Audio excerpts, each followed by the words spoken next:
Good morning বন্ধু বান্ধৱীসকল, আপোনালোক সকলোকে অসমীয়া ডেইলি ৰাশিফল চেনেললৈ স্বাগতম জনাইছোঁ। আজি বৃহস্পতিবাৰ 2025 জুন মাহৰ 12 তাৰিখ আৰু অসমীয়া জেঠ মাহৰ 28 তাৰিখ। আজি তিথি প্ৰতিপদ, পক্ষ কৃষ্ণপক্ষ। আজি জন্মৰাশি হৈছে ধনু ৰাশি। আজি সূৰ্য উদয় হ'ব 4:34 আৰু সূৰ্য অস্ত যাব 6:11। এতিয়া আহিছোঁ ৰাশিফলসমূহলৈ। মেষ ৰাশি। মেষ ৰাশিৰ জাতক জাতিকাসকলৰ বিনম্ৰ স্বভাৱৰ সকলোৱে প্ৰশংসা কৰিব। কিছুমান মানুহে আপোনাক অতি প্ৰশংসা দি উপচাই দিব পাৰে। যি লোকসকলে অতীতত নিজৰ ধন বিনিয়োগ কৰিছিল, আজি সেই ধনৰ জৰিয়তে অৰ্থ লাভ হোৱাৰ সম্ভাৱনা আছে। পৰিস্থিতিক নিয়ন্ত্ৰণ কৰিবলৈ আপোনাৰ ভাইৰ সহায় লওক। বিবাদক অধিক বঢ়োৱাৰ বিপৰীতে তাক বন্ধুত্বসুলভ পদ্ধতিৰে ভাল কৰাৰ চেষ্টা কৰক। আপুনি আৰু আপোনাৰ প্ৰিয়জনে আজি প্ৰেমৰ সাগৰত সাঁতুৰি নাদুৰি থাকিব আৰু প্ৰেমৰ অনুভূতিক অনুভৱ কৰিব। কাৰ্যালয়ত সকলো মানুহ আপোনাৰ পক্ষত থকা যেন মনত অনুভৱ হ'ব। আজি আপুনি হঠাৎ কামৰ পৰা ছুটি লোৱাৰ পৰিকল্পনা কৰিব আৰু নিজৰ পৰিয়ালৰ লগত সময় অতিবাহিত কৰিব পাৰিব। আপোনাৰ আৰু জীৱনসংগীৰ মাজত আজি বিবাদ হোৱাৰ বহুত বেছি সম্ভাৱনা আছে, যাৰ অদূৰ ভৱিষ্যতৰ পৰিণাম বৈবাহিক জীৱনত নয়াৰ্থক প্ৰভাৱ পেলাব পাৰে। ঘৰত পৰি থকা ফাটি যোৱা পুৰণি কিতাপসমূহ বিভিন্ন উপায়েৰে আকৌ ব্যৱহাৰৰ যোগ্য কৰিলে আপোনাৰ পাৰিবাৰিক জীৱন বহুত ভালভাৱে চলিব। এতিয়া আহিছোঁ বৃষ ৰাশিলৈ। বৃষ ৰাশিৰ জাতক জাতিকাসকলে নিজৰ খোৱা বোৱাৰ ওপৰত বিশেষ ধ্যান দিয়ক। বিশেষকৈ মাইগ্ৰেনৰ ভুক্তভোগীসকল সময়ত খোৱা বোৱা কৰিব লাগে, নহ'লে সিহঁতক ব্যৰ্থকৈ ভাৱনাত্মক হতাশাৰ সন্মুখীন হ'ব। যদি আপুনি বহুত দিনৰ পৰা আৰ্থিক লোন লোৱাৰ বাবে যোগাযোগ কৰি আছে, তেন্তে আজি আপুনি লোন পাব পাৰে। নতুন ৰূপ ৰং, নতুন কাপোৰ, নতুন বন্ধু বান্ধৱ আজিৰ দিনটোক বিশেষ কৰি তুলিব।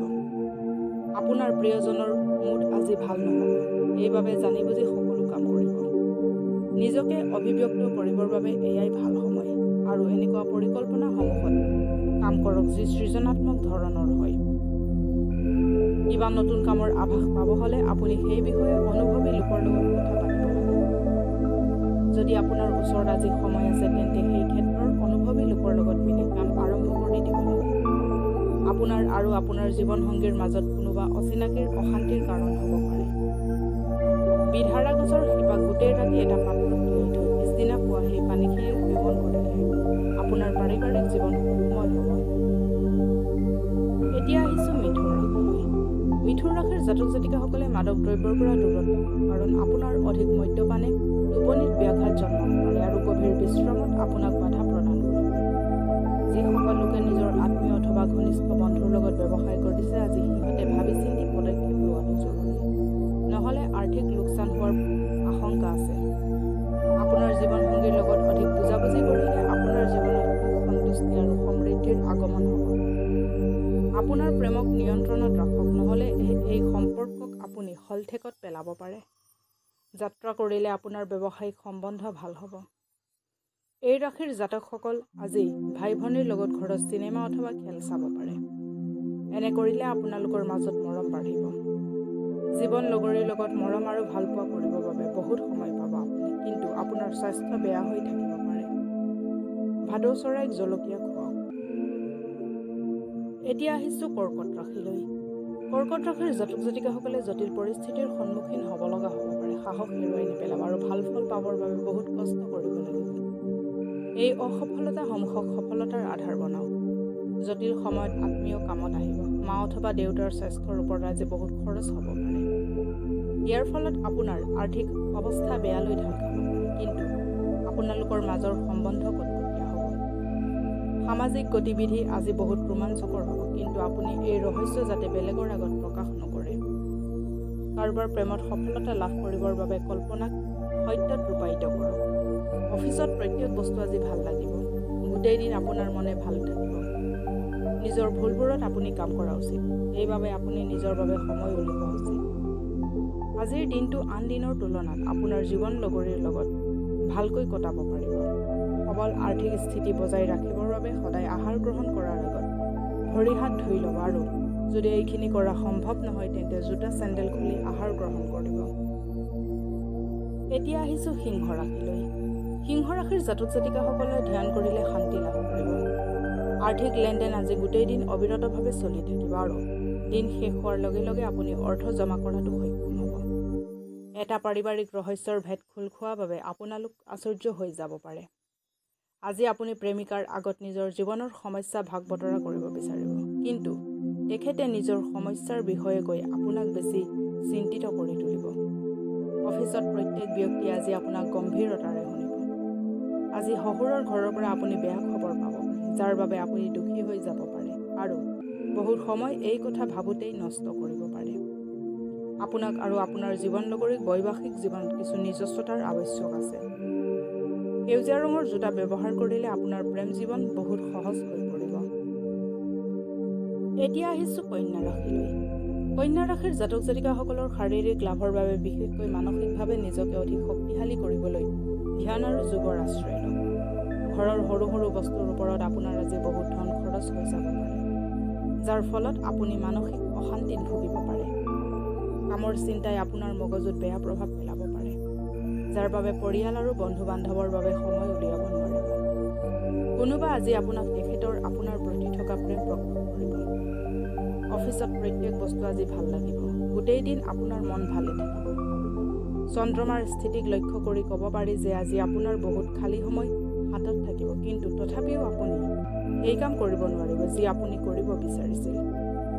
এই দিনটো আপোনাৰ সাধাৰণ বৈবাহিক জীৱনত কিছু বিশেষীকৰণ কৰিব পাৰে। আপুনি আজি কিছু অসাধাৰণ বস্তুৰ অভিজ্ঞতা লাভ কৰিব পাৰে। শৰীৰত সোণ পৰিধান কৰাটো আৰ্থিক পক্ষৰ বাবে শুভ। এতিয়া আহিছোঁ তুলা ৰাশিলৈ। তুলা ৰাশিৰ জাতক জাতিকাসকলে কথা কোৱাত আগত দুবাৰ ভাবক। নজনাকৈ কোৱা যিকোনো কথা বেলেগক কষ্ট দিব পাৰে।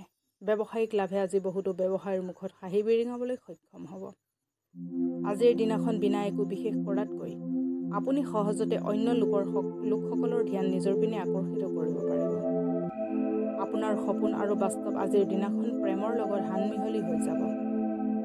এইখিনি সময় বেলেগ দেশত ব্যৱসায়িক সম্পৰ্ক বনোৱাৰ বাবে খুবেই ভাল সময়। যদি আপুনি আজি ভ্ৰমণ কৰি আছে তেন্তে সকলো গুৰুত্বপূৰ্ণ দস্তাবেজ লগত ৰাখিবলৈ পাহৰি নাথাকিব। সম্পৰ্ক স্বৰ্গত নিৰ্ধাৰণ হয় আৰু আপোনাৰ জীৱনসংগী আজি এই কথা প্ৰমাণ কৰিব। সৰিয়হৰ তেলত নিজৰ চেহেৰা চাই দান কৰিলে স্বাস্থ্যৰ পক্ষে খুবেই ভাল। এতিয়া আহিছোঁ বৃশ্চিক ৰাশিলৈ। বৃশ্চিক ৰাশিৰ জাতক জাতিকাসকলৰ আজিৰ দিনটো ফূৰ্তি আৰু আনন্দৰে ভৰা হ'ব, কাৰণ আপুনি জীৱনটোক সম্পূৰ্ণৰূপে জীয়াব। আপোনাৰ ঘৰৰ লগত জড়িত নিৱেশ আপোনাৰ বাবে ভাল লাভ কঢ়িয়াই আনিব। আপুনি বন্ধু বান্ধৱৰ লগত এক ভাল সময় অতিবাহিত কৰিব পাৰে, কিন্তু গাড়ী চলোৱা সময়ত অধিক সাৱধান থাকক। আপোনাৰ প্ৰেম কাহিনীয়ে আজি এক নতুন অধ্যায় প্ৰাপ্ত কৰাৰ পূৰ্ণ সম্ভাৱনা আছে। আপোনাৰ প্ৰেমিকা আজি বিয়াৰ কথা লৈ আপোনাৰ লগত কথা পাতিব পাৰে। এনেতে যিকোনো নিৰ্ণয় লোৱাৰ আগতে বিচাৰ বিবেচনা নিশ্চয় কৰিব। অংশীদাৰী ব্যৱসায়ত বিনিয়োগ কৰাৰ পৰা বিৰত থাকক, কাৰণ অংশীদাৰসকল আপোনাৰ বেয়া বাবে লাভ উঠাব পাৰে। ঘৰত পোৱা পুৰণি বস্তু এটা চাই আপুনি সুখী হ'ব আৰু গোটেই দিন সেই বস্তুটো চাফা কৰাত অতিবাহিত কৰিব পাৰে। সাধাৰণৰ বিবাহিত জীৱনত আজিৰ দিনটো এটা সুস্বাদু মিঠাইৰ দৰে। ৰাবৰি, তিল আৰু চেনি প্ৰবাহিত পানীত বহাই দিলে ব্যৱসায় অথবা কৰ্মজীৱনৰ বাবে ভাল। এতিয়া আহিছোঁ ধনু ৰাশিলৈ। ধনু ৰাশিৰ জাতক জাতিকাসকলৰ উৰ্জা স্তৰ আজি উচ্চ থাকিব আৰু ইমান দিনৰ জাম কামবোৰ আপুনি আজি শেষ কৰিব। আপুনি ঘূৰা ফুৰা কৰা আৰু পইচা খৰচ কৰাৰ মুডত থাকিব, কিন্তু যদি আপুনি এনেকুৱা কৰে তেন্তে আপুনি পৰিতাপ কৰিবলগীয়া হ'ব পাৰে। আপোনাৰ সন্তানৰ পুৰস্কাৰ বিতৰণ সমাৰোহত পোৱা নিমন্ত্ৰণে আপোনাক এক সুখৰ অনুভূতি প্ৰদান কৰিব। তাই বা সি আপোনাৰ আশা আকাংক্ষাৰ ওপৰত থিয় হ'ব আৰু আপোনাৰ জৰিয়তে আপোনাৰ সপোন দিঠকত পৰিণত হোৱা দেখিব। যিসকল লোক এতিয়ালৈকে অকলশৰীয়া আছিল, আজি সিহঁতৰ কোনোবা বিশেষ মানুহৰ লগত ভেট হ'ব পাৰে। অৱশ্যে কথা আগবঢ়োৱাৰ আগত এইটো নিশ্চয় জানি ল'ব যে তেখেত যাতে আগৰ পৰা বেলেগৰ লগত কোনো প্ৰেমজনিত সম্বন্ধৰ লগত জড়িত নহয়। আপোনাৰ আত্মবিশ্বাস বৃদ্ধি হৈ আছে আৰু ইয়াত আপোনাৰ উন্নতি স্পষ্টভাৱে দেখা যাব। দিন ভাল যাব। বেলেগৰ লগতে নিজৰ বাবেও সময় উলিয়াব পাৰিব। সাধাৰণৰ বিবাহিত জীৱনত আজিৰ দিনটো এটা সুস্বাদু মিঠাইৰ দৰে। চিকিৎসালয়ত চিকিৎসাধীন হৈ থকা মানুহবোৰক সহায় কৰক আৰু যথোপযুক্ত সেৱা কৰক। এনে কৰিলে আপোনাৰ আৰ্থিক জীৱন সবল থাকিব। এতিয়া আহিছোঁ মকৰ ৰাশিলৈ। মকৰ ৰাশিৰ জাতক জাতিকাসকলৰ অসুৰক্ষা আৰু অসুবিধাৰ বাবে আপুনি ভাল অনুভৱ কৰিব। আজি আপোনাৰ বাবে আন এটা উৰ্জা শক্তিৰে ভৰপূৰ দিন হ'ব আৰু আপোনাৰ আজি হঠাৎ বহুত লাভ প্ৰাপ্ত হোৱাৰ সম্ভাৱনা আছে। এনেকুৱা বন্ধুৰ কাষত যাওক যাক আপোনাৰ প্ৰয়োজন আছে। আকাশখন অধিক উজ্জ্বল দেখা যাব। ফুলসমূহত ৰঙৰ ফুল খেলা ধুনীয়াকৈ প্ৰতিফলিত হ'ব আৰু আপোনাৰ ওচৰে পাজৰে থকা সকলো বস্তু উজ্বলি উঠিব, কাৰণ আপুনি নতুনকৈ প্ৰেমৰ অনুভূতি অনুভৱ কৰিব। বয়োজ্যেষ্ঠ ব্যৱসায়ৰ বাবে আজি এক ভাল দিন। এই ৰাশিৰ জাতকসকল আজি ভাই ভনীৰ লগত ঘৰত চিনেমা অথবা খেল চাব পাৰে। এনে কৰিলে আপোনালোকৰ মাজত মৰম বাঢ়িব। আজি বিবাহৰ পিনেদি চালে সকলো বস্তু আজি আপোনাৰ দিশে ধাৱমান হোৱা পৰিলক্ষিত হ'ব। কুষ্ঠ ৰোগীৰ আৰু মুখবধিৰ লোকৰ সেৱা কৰক আৰু সিহঁতক যিমান পাৰে সহায় কৰক। এনে কৰিলে আপোনাৰ স্বাস্থ্যৰ ওপৰত ভাল প্ৰভাৱ পৰিব। এতিয়া আহিছোঁ কুম্ভ ৰাশিলৈ। কুম্ভ ৰাশিৰ জাতক জাতিকাসকলৰ খোল খাই থকা বস্তু নাখাব, নহ'লে স্বাস্থ্য বেয়া হ'ব পাৰে। আৰ্থিকভাৱে আজি আপুনি সবল থাকিব। গ্ৰহ আৰু নক্ষত্ৰৰ উপস্থিতিয়ে আপোনাক আৰ্থিক উপাৰ্জনৰ বহুত বাট দেখুৱাব। পাৰিবাৰিক মৰ্চাত সকলো বস্তু ভালভাৱে গৈ থাকিব আৰু আপোনাৰ যোজনাসমূহৰ বাবে আপুনি পূৰ্ণ সহযোগ লাভ কৰিব। প্ৰেমৰ অনুভূতি অনুভৱ কৰিবলৈ আপুনি কোনোবা নতুন ব্যক্তিক লগ পাব। নতুন কামক সম্পূৰ্ণ কৰাৰ সময়ত মহিলা সহকৰ্মীৰ পৰা সম্পূৰ্ণ সহযোগ লাভ কৰিব। আজি ঘৰৰ ঘনিষ্ঠজনে আপোনাৰ লগত সময় অতিবাহিত কৰিব বিচাৰিব, কিন্তু আপোনাৰ ওচৰত তেখেতক দিবলৈ সময়ৰ অভাৱৰ বাবে তেখেতকো বেয়া লাগিবই, লগতে আপোনাকো বেয়া লাগিব। ৰোমান্টিক গান, সুগন্ধি, মমবাতি, ভাল খোৱা বস্তু আৰু পানীয় আজি এইবোৰেই আপোনাৰ জীৱনলগৰীৰ লগত কটোৱা সময়ত ৰহণ সানিব। বগা ৰঙৰ গাই গৰুক ৰুটি খোৱালে আপোনাৰ স্বাস্থ্য ভালে থাকিব। এতিয়া আহিছোঁ মীন ৰাশিলৈ। মীন ৰাশিৰ জাতক জাতিকাসকলৰ ভাল জীৱনৰ বাবে নিজৰ স্বাস্থ্য আৰু ব্যক্তিত্বত শুধৰণি অনাৰ চেষ্টা কৰক। ধাৰত পইচা বিচৰা মানুহক যিমান পাৰে গুৰুত্ব নিদিব। আপোনাৰ আত্মীয় যাৰ স্বাস্থ্য বহুত দিনৰ পৰা বেয়া হৈ আছে, তেখেতক আজি আপুনি চাব যাব পাৰে। সাৱধান থাকক, কাৰণ প্ৰেমত পৰা আজিৰ দিনটোৰ আন এটা জটিল পৰিস্থিতি মাতি আনিব পাৰে। অফিচত কোনোবা বিশেষ ব্যক্তিৰ লগত আপোনাৰ দেখা হ'ব পাৰে। কৰ্মক্ষেত্ৰত এটা কামৰ বিসংগতিৰ বাবে আজি আপুনি চিন্তিত থাকিব আৰু এই বিষয়ে ভাবি ভাবি সময়ো বৰবাদ কৰি দিব। পৰিয়ালৰ সদস্যসমূহৰ কাৰণে আপুনি অলপ সমস্যাৰ সন্মুখীন হ'ব পাৰে, কিন্তু দিনৰ অন্তত আপোনাৰ জীৱনসংগী আপোনাৰ এই সমস্যাসমূহক অলপ সহজ হোৱাত আপোনাক সহায় কৰিব। নিম গছৰ গুৰিত গাখীৰ অৰ্পণ কৰক আৰু সেই গছৰ গুৰিৰ মাটি দি নিজৰ কপালত তিলক লওক। এনে কৰিলে আপোনাৰ আৰ্থিক স্থিতি সবল হ'ব। আজিলৈ ৰাশিফলৰ ভিডিঅ'সমূহ ইমানেই। যদি ভিডিঅ'বিলাক ভাল লাগে লাইক কৰিব, কমেণ্ট কৰিব, শ্বেয়াৰ কৰিব আৰু ডেইলি ৰাশিফলৰ ভিডিঅ'সমূহ পাই থাকিবলৈ চেনেলটো ছাবস্ক্ৰাইব কৰি ৰাখিব। ধন্যবাদ।